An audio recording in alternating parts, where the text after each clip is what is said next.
और क्या गाजा में युद्ध हार जाएगा इजराइल? क्योंकि इजराइल से आई एक खबर ने दुनिया को चौंका दिया है।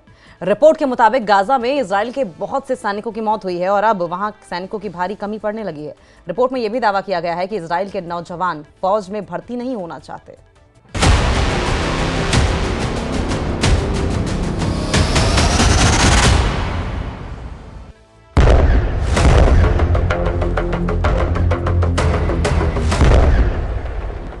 इजरायल में भाड़े के सैनिकों की भर्ती। जब से दुनिया के सामने ये रिपोर्ट आई है, हर किसी की जुबान पर सिर्फ एक ही सवाल है। सवाल ये कि क्या गाजा युद्ध हार रहा है इजरायल? क्या हिजबुल्लाह के हमलों से कमजोर पड़ गया है इजरायल? क्या इजरायल में लोगों की इतनी कमी हो गई है कि भाड़े के सैनिकों से इजरायल ने भर्ती अभियान छेड़ दिया है? क्या ईरान के मिलिशिया ने नेतन्याहू को घेर लिया है?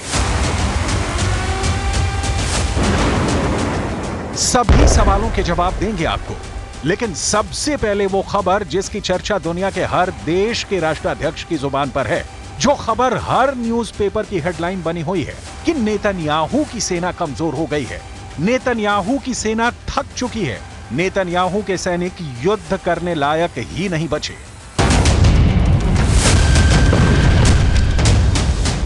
7 अक्टूबर 2023 यही वो तारीख थी जब गाजा में हमास को खत्म करने का ऐलान नेतन्याहू ने किया था। नेतन्याहू ने कहा था कि जब तक हमास जिंदा है, हम चैन से नहीं बैठेंगे। इस बात को 1 साल से ज्यादा वक्त गुजर चुका है और अब इसी जंग ने इजरायल की सेना के लिए बड़ी चुनौती खड़ी कर दी है। गाजा में भारी बमबारी के बाद भी हमास को न हरा पाने के बाद अब इजरायल सैनिकों की कमी से जूझने लगा है। रिपोर्ट्स के मुताबिक इस कमी को पूरा करने के लिए इजरायल ने भाड़े के सैनिकों को अपनी सेना में भर्ती करने की तैयारी कर ली है।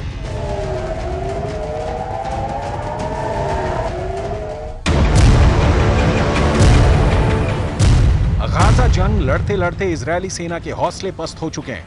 अरब मीडिया की रिपोर्ट्स के मुताबिक कई इजरायली सैनिक जंग के मैदान से भागने लगे हैं। इजरायल की रिजर्व सेना ने भी जंग का हिस्सा बनने से इनकार कर दिया है। इसलिए अब इजरायल अपनी सेना में विदेशी लड़ाके भी भर्ती करने लगा है और इसके लिए वो लड़ाकों को कई तरह के लालच भी दे रहा है। 7 अक्टूबर के बाद से इजरायल के लगभग 12,000 सैनिक घायल हुए हैं और 783 सैनिक मारे गए हैं। जानकारों का दावा है कि मरने वाले सैनिकों की तादाद इससे और कहीं ज्यादा हो सकती है। रिपोर्ट्स के मुताबिक घायलों में 140 सैनिक ऐसे हैं जो अब कभी भी बिना सहारे के नहीं चल पाएंगे। बंदूक उठाओ, नागरिकता लो। विदेशी मीडिया के मुताबिक इजरायल अपनी फोर्स में भाड़े के सैनिकों को भर्ती करने के लिए तरह तरह की लालच भी दे रहा है। रिपोर्ट्स बताती हैं कि इजरायली सेना ने विदेशी सैनिकों की भर्ती के लिए नागरिकता का भी लालच दिया है। इजरायली अखबार हारेट्ज की रिपोर्ट के मुताबिक इजरायली सरकार ने एक भर्ती अभियान शुरू किया है, जिसके तहत अफ्रीकी शरणार्थियों को गाजा युद्ध में भेजने के बदले स्थायी नागरिकता की भी पेशकश की गई है। इजरायल की सेना इस वक्त लगभग 10,000 सैनिकों की कमी से जूझ रही है और इजरायली अधिकारियों को यह जिम्मेदारी दी गई है कि वो इस कमी को पूरा करें। इजरायली अधिकारी ऐसे शरणार्थियों की पहचान करेंगे और उन्हें सेना में भर्ती करेंगे। इजरायली सेना और आंतरिक मंत्रालय की ओर से इन शरणार्थियों को जंग की ट्रेनिंग दी जाएगी। इसके अलावा विदेशों से भी लड़ाकों को भर्ती किया जा रहा है। इजरायली अखबार हारेट्ज के मुताबिक इजरायल जर्मन खुफिया एजेंसी और दूसरे ग्रुप्स के साथ मिलकर अफगानिस्तान, लीबिया और सीरिया से जर्मनी आए शरणार्थियों को भाड़े के सैनिकों के रूप में भर्ती कर रहा है। इसके बदले उन्हें इजरायल की फास्ट ट्रैक नागरिकता और 4,000 से 5,000 यूरो प्रति माह वेतन की पेशकश की गई है। वहीं यूरोप से भी इजरायल अमेरिका की मिलिट्री कंपनी ब्लैक वाटर की मदद से लड़ाके भर्ती कर रहा है।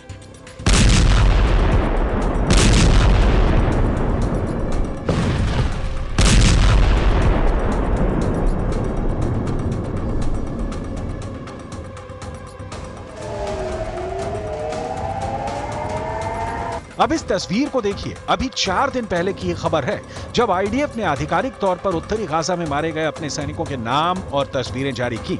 मारे गए सैनिकों में स्टाफ सार्जेंट और कार्ड्स, staff sergeant Nave Yair, staff sergeant Gary Lal Yurikima, staff sergeant Ofir Eliyahu. Israel के ये सभी सैनिक केफिर ब्रिगेड की शिमशोन बटालियन के थे। गाजा से पहली बार ऐसी तस्वीरें आई हैं, ऐसा नहीं है। इजरायली फोर्स गाजा में हमास को नुकसान पहुंचा रही है तो हमास भी आईडीएफ को बख्श नहीं रहा है। हमास के फील्डर भी जगह जगह तैनात हैं। सवाल उठता है कि क्या वाकई इजरायली सेना को 1 साल के युद्ध में सैनिकों और हथियारों का भारी नुकसान हुआ है? विदेशी मीडिया की माने तो हाँ, इजरायल 1 साल में बहुत कमजोर हुआ है। 13 अप्रैल 2024 ये वो तारीख थी जब ईरान ने इजरायल पर 300 से ज्यादा किलर ड्रोन, क्रूज और बैलिस्टिक मिसाइलों से हमला बोला था।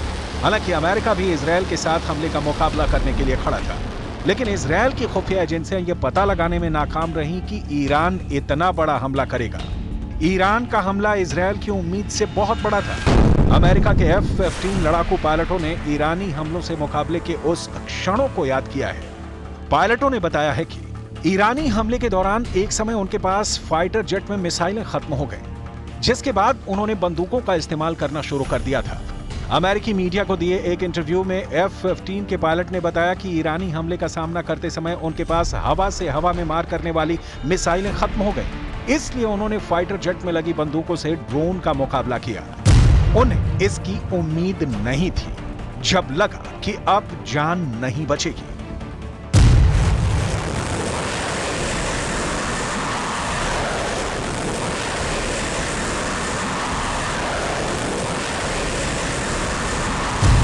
अमेरिकन पायलट्स के मुताबिक खतरनाक रूप से कम ऊंचाई पर उड़ते हुए पूरी तरह अंधेरे में विमान की बंदूक से ईरानी ड्रोन को गिराने की कोशिश की, जो बहुत मुश्किल से दिखाई दे रहे थे। ये पूरी तरह से अंधेरे में पायलटों के लिए खतरनाक कोशिश थी, लेकिन फिर भी हम ईरानी ड्रोन को गिराने में नाकाम रहे।